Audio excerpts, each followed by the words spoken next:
Hey, welcome back to another episode of Five Things. And this is our season 2 season finale. And it's a cool one. It's an awesome one because we're going to talk about the 5 performers out there in the music world that you should avoid. And with me today is my lovely co-host, and it is Mr. Chetty, Charlie Johnson. Hello! I can't wait to shit talk some of these people. It is one of those things that is just a favorite of mine. It really is. I love taking people down a peg. Oh, especially when it comes to music. There's just perfect stuff out there. Absolutely. All right, so as we do, let's jump into a little backstory on this.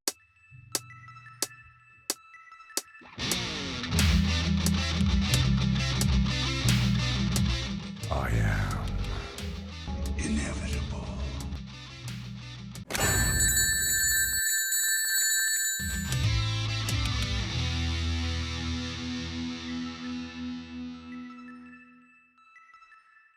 Pop music culture emerged into its current form with rock and roll music in the 1950s with Elvis and in the 60s with the Beatles. This is at the time it was fueled by younger crowds of fans that were forging their own style. Now, in the late 60s, rock and pop music kind of splintered from each other as the pop music scene became more commercialized.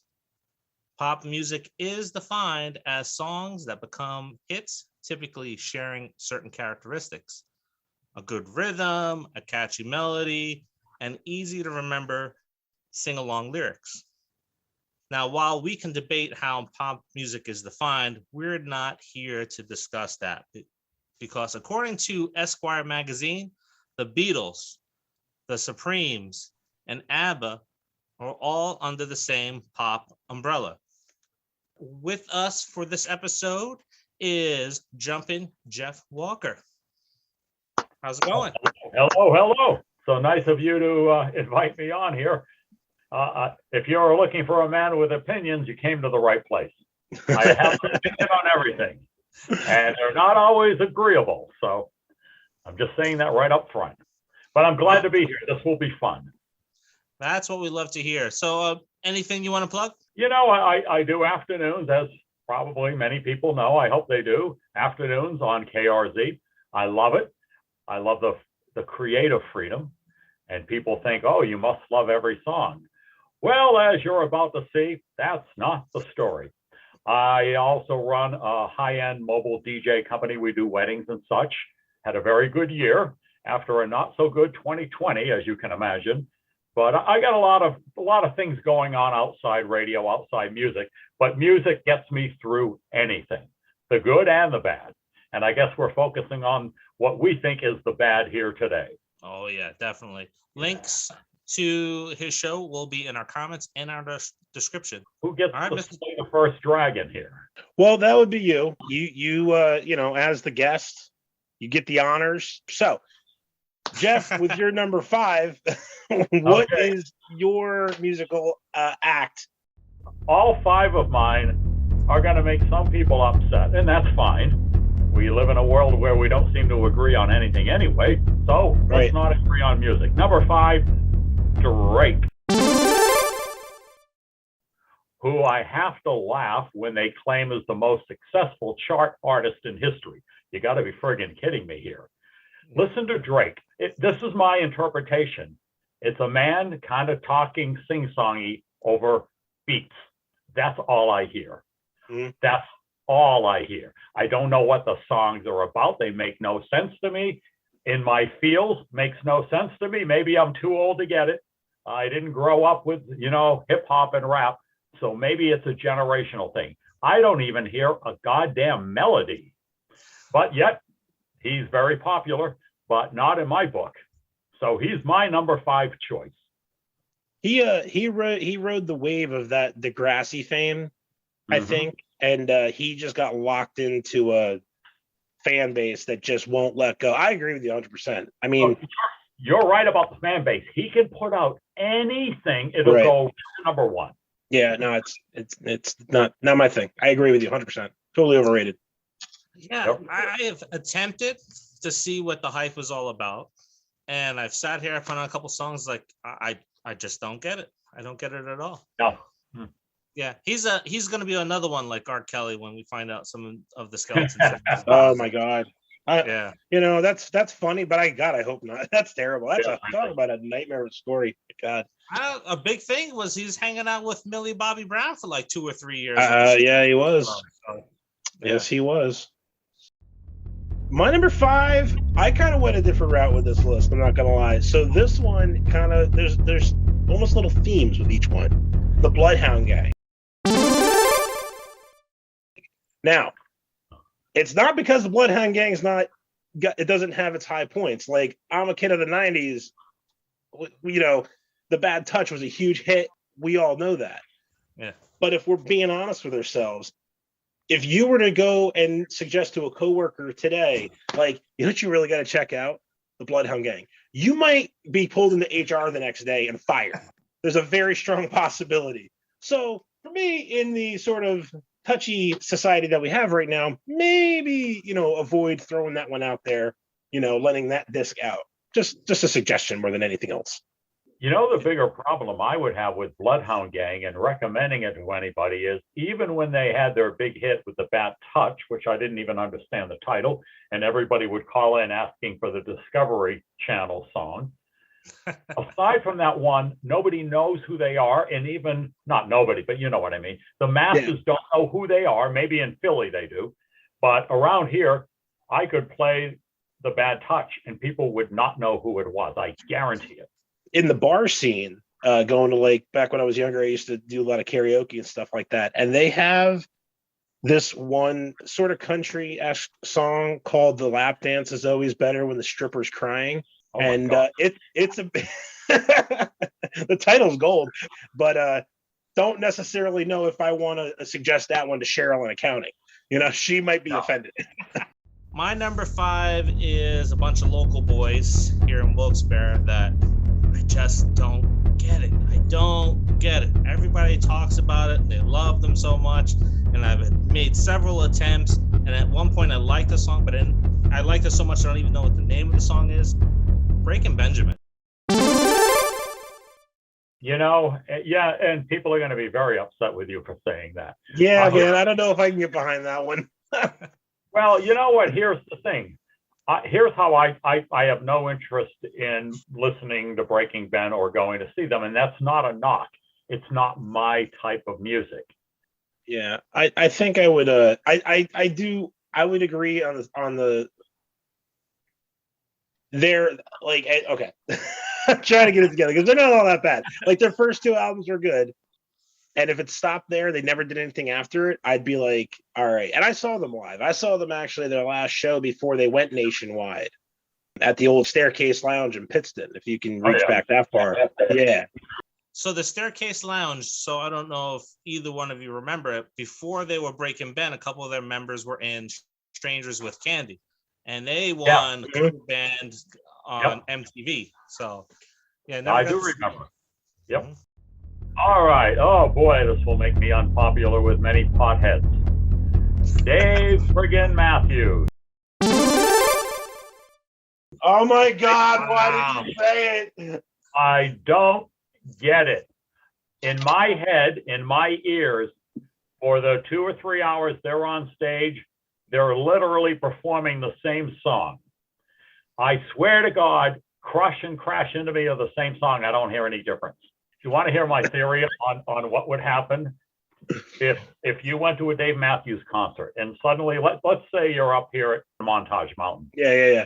And suddenly, with a stroke of a magic wand, everybody in the lawn who is high is now straight. They'd all start looking at each other going, hey, he's playing the same song over and over. That's my impression of Dave Matthews. Now, if I was there and all buzzed up, I'd probably enjoy it too. But I just, and you know what? And Dave Matthews himself will tell you, I don't get it. I don't know why I'm so popular. I think I think that might be part of the reason why.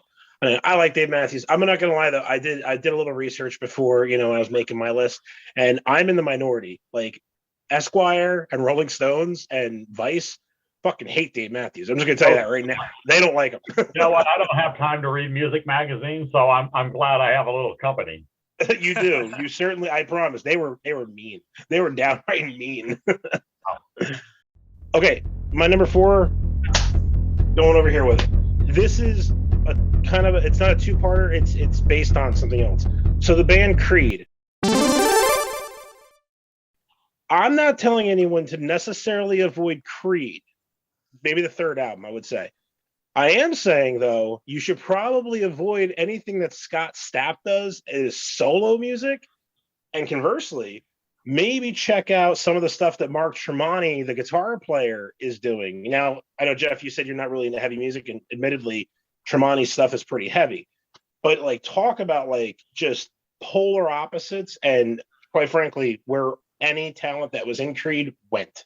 It went over to Tremonti's stuff. Scott Stapp, like it's just I would avoid. It's a sad story. It'll depress you, and I mean, nothing against Christian rock or whatever, but come on, let's be honest. He went off the deep end for sure. That song with Arms Wide Open was so shoved down everybody's throats. I never liked it from day one. And then having to listen to it like 5 or 6 times a day. Oh, my God. A string of hits that were all over the radio.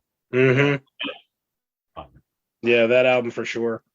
And every, I just remember the theme of every like midlife crisis father of a 15-year-old girl was like, this one's dedicated to you. They didn't write it when you were born, but it makes me think of you. 4 is a 90s act 2 that I sort of liked in the beginning, one song, and now I just turn them off every time they come on, and that's 3 Doors Down. Oh, yeah. Yeah. I just don't Avoid though? Like, are they that bad? Yeah, I think so. They sound like a lot of other bands that are out there. So, Dave, the song you liked, was it Kryptonite? Yeah. Yeah, me too. And everything after that kind of sucked. Yeah, and now when I hear Kryptonite, it's like, I don't really want to listen to this. I know, now it's like been there, done that. Yep. Wow. Okay, I totally agree. Totally. This is the most depressing artist on the face of the earth. Billie goddamn Eilish. Who is having amazing success. And I think I know exactly why, but it's not going to do a damn thing for adults.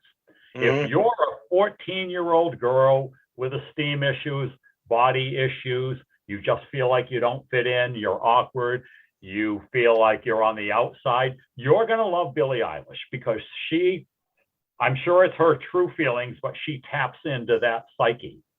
And she's not that much older herself. What is she? 18, 19, 20, somewhere in there. I'm not sure.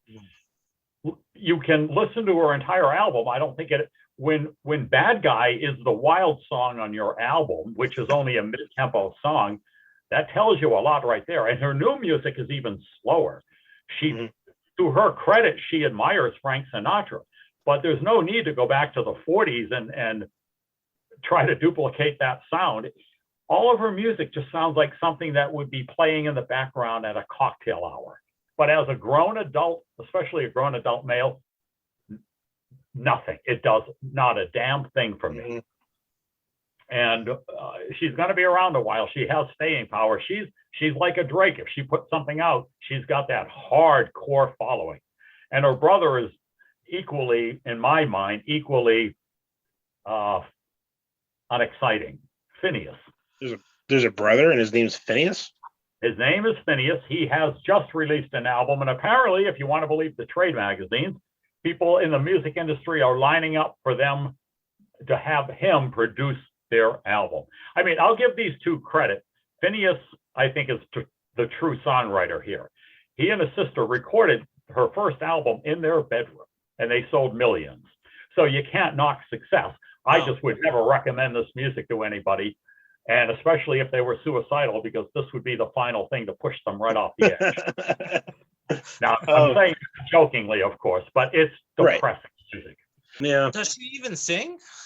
I've heard the songs. It doesn't sound like she's singing. She just sounds like she's just talking along with the melody. Exactly.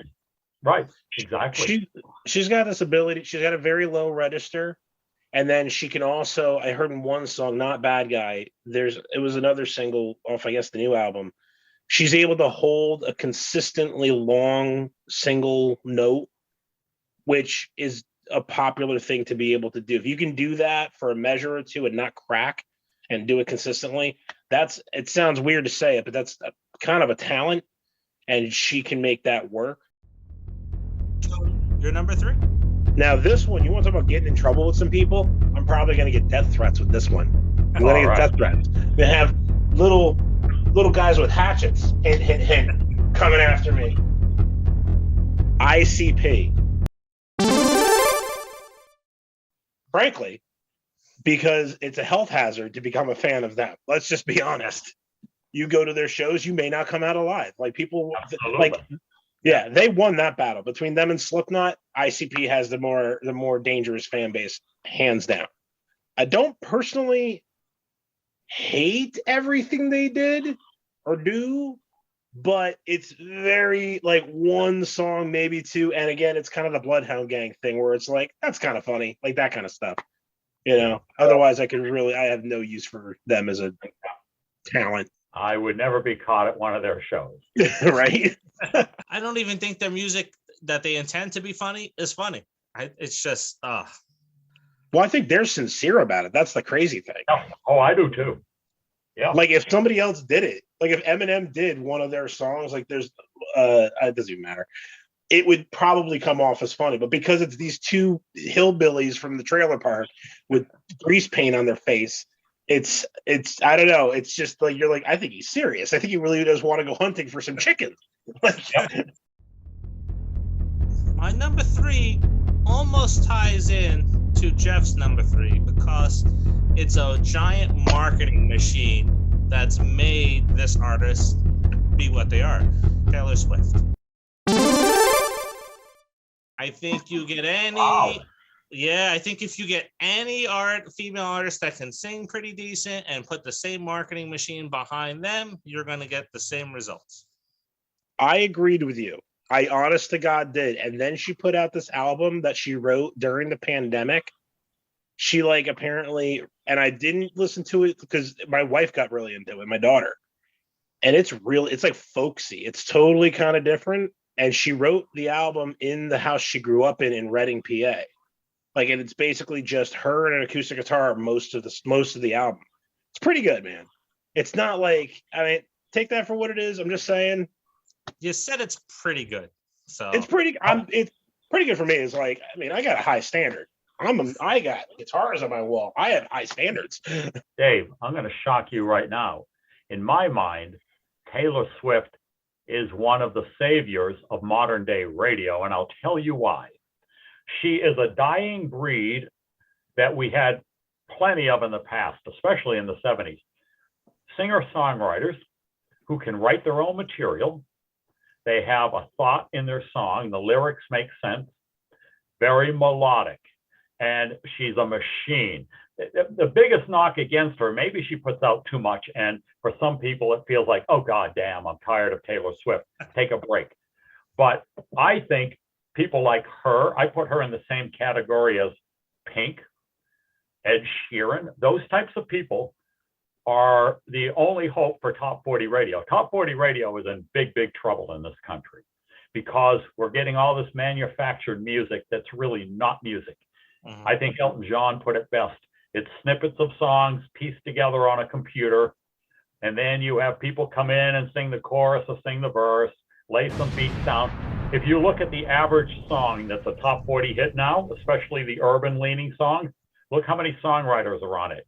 10, 12, 14, 16, because they take pieces of other songs. And everybody has a little duty. DJ Cal has made a living out of doing this. He lays down beats, hires somebody to write a melody, somebody to write the bridge, somebody to write the lyrics, somebody to rap, somebody to sing. He just orchestrates it all. So Taylor Swift, to me, I don't love every song of hers, but she's a genius, a musical genius. The marketing, you're right, though, the marketing is pretty damn good. And if anybody has a loyal fan base, there is none more loyal than the Swifties, as they call them. True. Yeah. You know, She ain't going anywhere. She's got staying power. He's the greatest voice in pop music, without doubt, the best voice. But his music, the way some of us here at work refer to it, I'm not going to mention other people, but I call it this. It's wallpaper. It's there, it's very pleasant, but you won't remember. Justin Bieber. Tremendous voice. He's like a mercenary now. Everybody hires him to come in and sing on their song, which he's got a pretty good racket going. He only puts out an album once in a while. An album is a lot of work.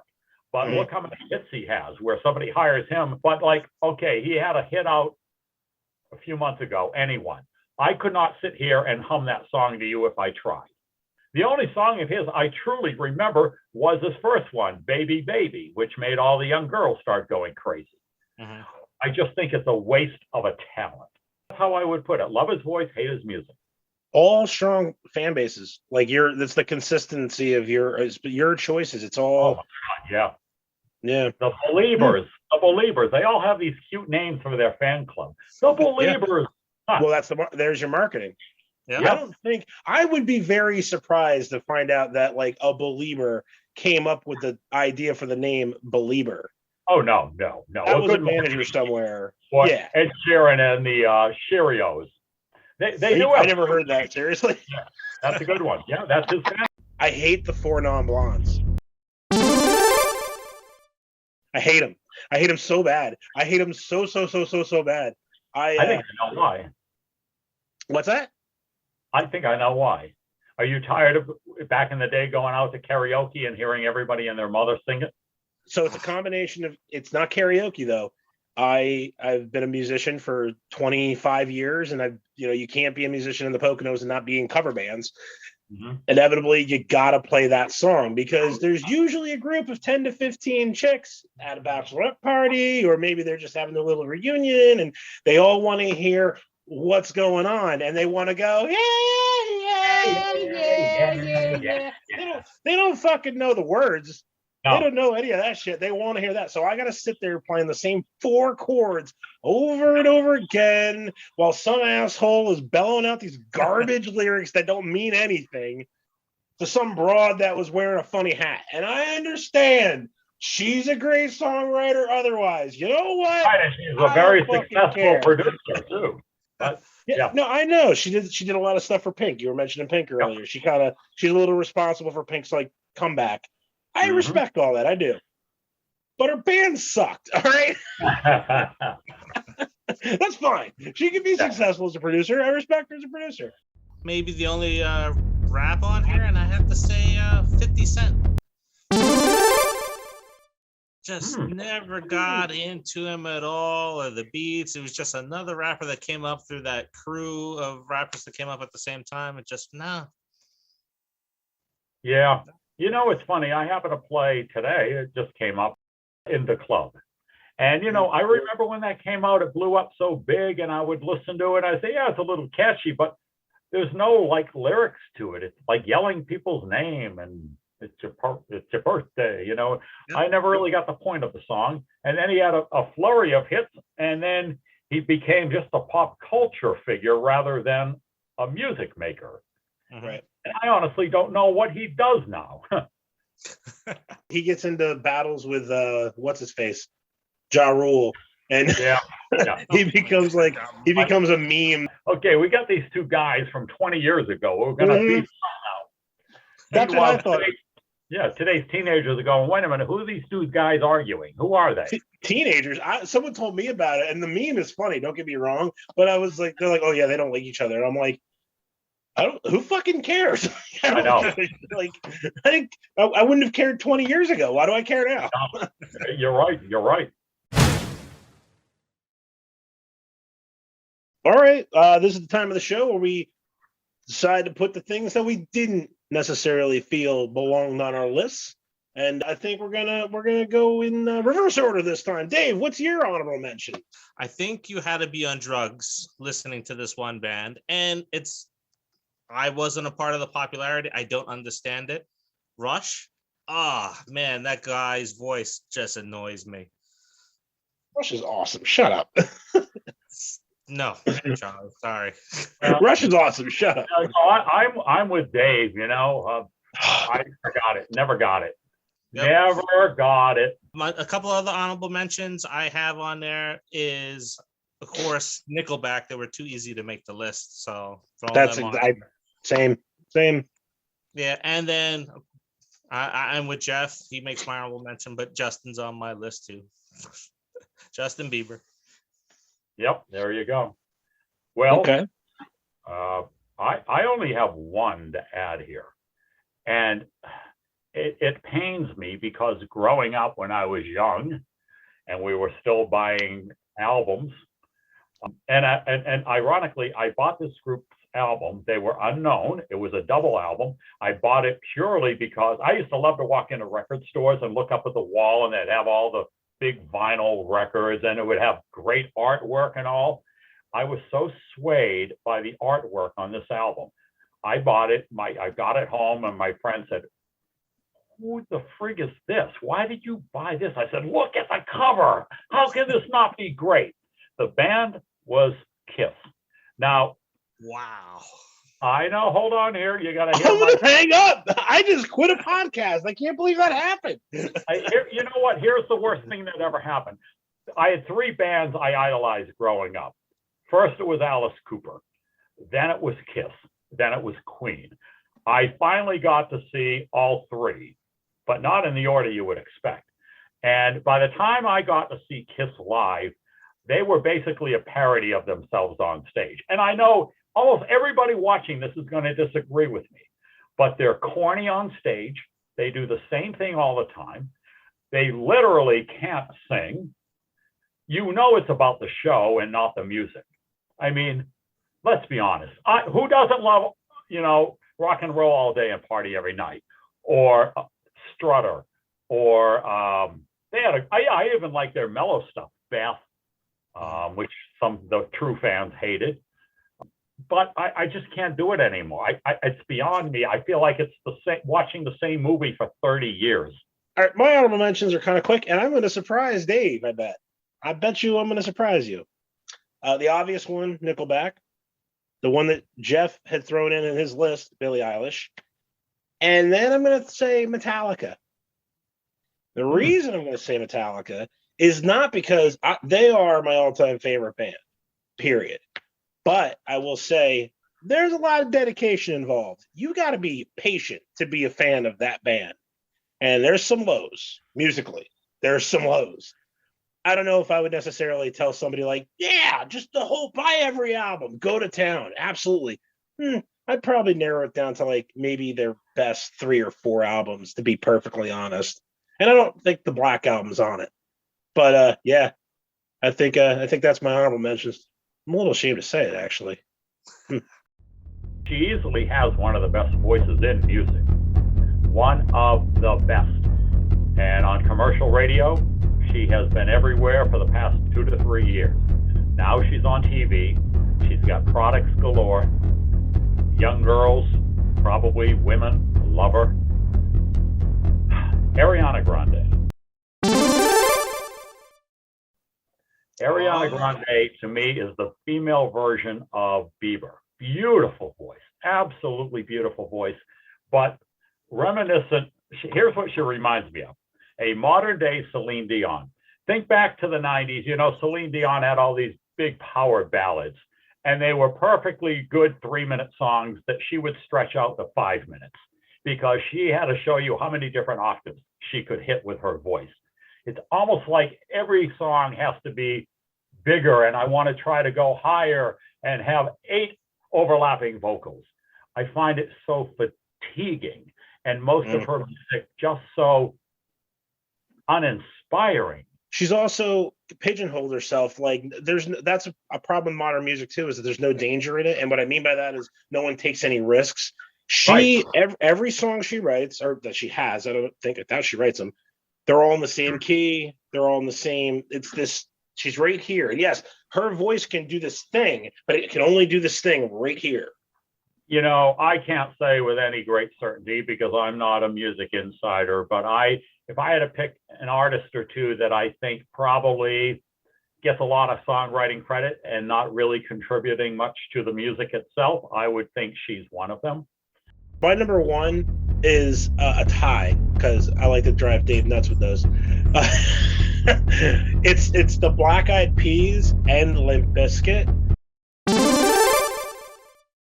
And I know that sounds like, wow, that's two very different musical artists. It's really not when you think about it. They're almost mirror images of each other in a lot of ways. They are pigeonholed, which is a term I keep using.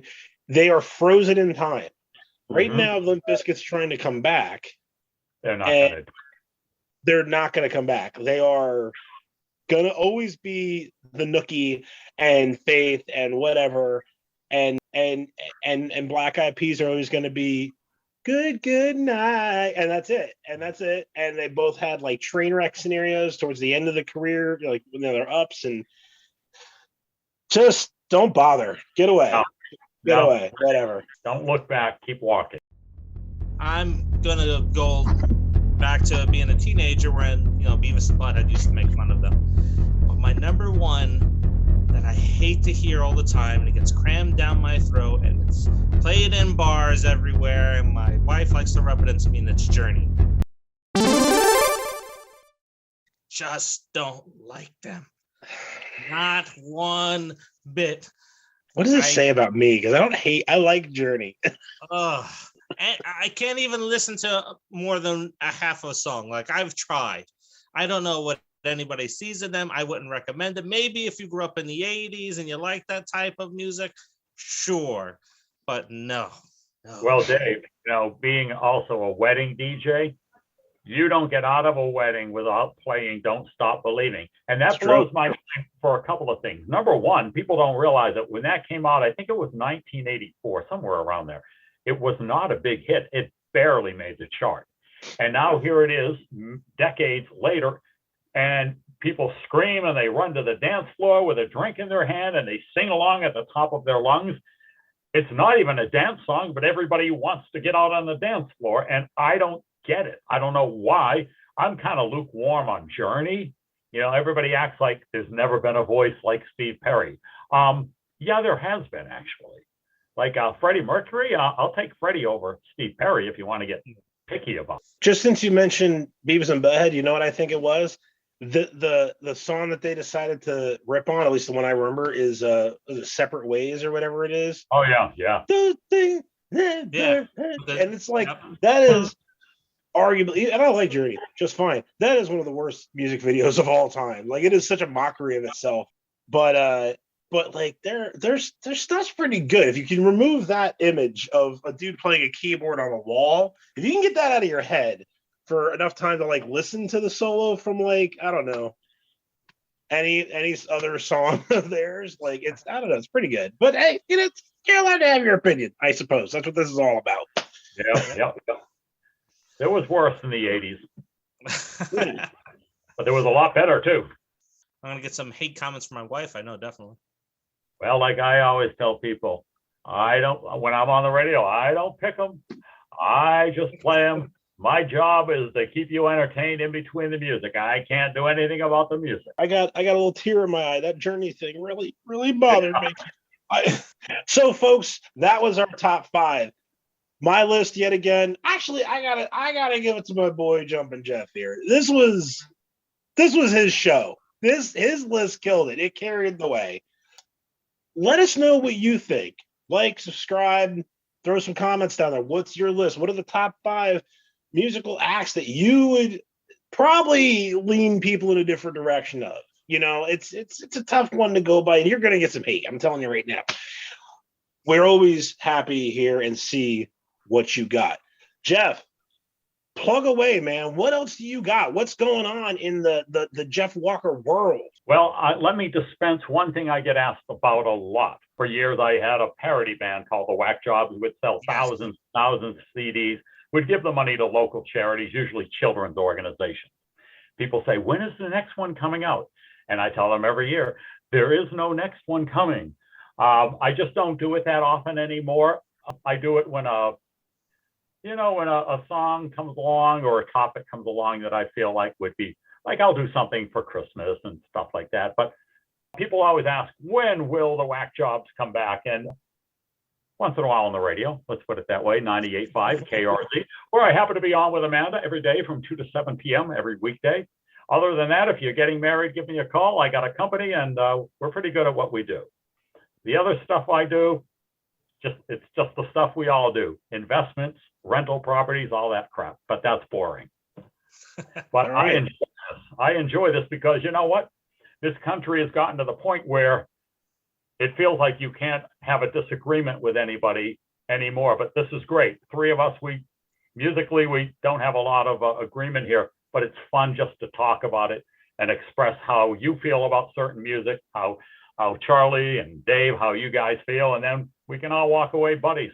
Everybody can choose whatever they like. If we could do that with bigger issues in the world, that would be a really good thing. I think we'll get there again. That's possible. Yeah. Well, that's been 5 Things season 2. I mean, I don't know. I think it's been pretty successful. You know, if you ask me, there's been some highs, some lows, some frowns, some smiles, a little bit of anger, whole lot of deceit. Dave, looking at you. We're gonna be back in roughly the spring with another season of these. I feel like I'm saying season a lot, like seasoning. You just want to sprinkle it all over your life, all over your feed here. Yeah. Dave, how do you feel about this season? I'm surprised on this list you didn't throw in Child's Play, but there is no music equivalent to Child's Play, so I'll let you have that one. And for 5 Things season 2, I've been Chetty. This is Dave, and we'll see you in warmer weather. Mm-hmm.